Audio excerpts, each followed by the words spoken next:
Hey, I'm Sarah, and I was just sent this really nice tote. Now this can be used whether you're going out for craft supplies or you're a teacher. I mean, there are so many purposes for this because it will hold so much stuff.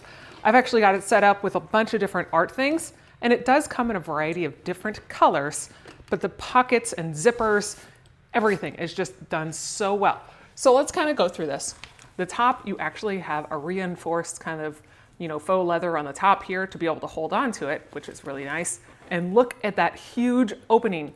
I mean, it is swallowing these folders and notebooks like right up, so you can hold so much stuff in there. And it has a removable side right here. If you want to take this out, that way you can store it flat, which is also really nice because you don't always have to take all your crafts with you. But that feature is really cool. On this back side here, you've got oversized zipper. I mean, you can put so much stuff in there, which is great.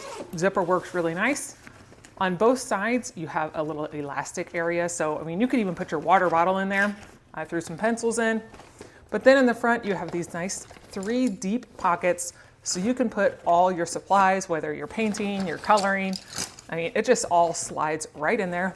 And you get another one of these big, deep pockets that you can put, all sorts of things. I put some games in there, but it will hold, you could probably put an iPad in there even. But you've got another pocket on this side. This thing is fantastic. It's about 19.5 by 11.5, about 6.5 inches deep. So you've got lots of space, and you can even carry it whether you're just wanting to hold it down by the side. The actual straps are long enough, you can put it up over your shoulder and have a nice thing to be able to carry around all of your supplies, whether you're going in for school, going to an art project, or just going to work.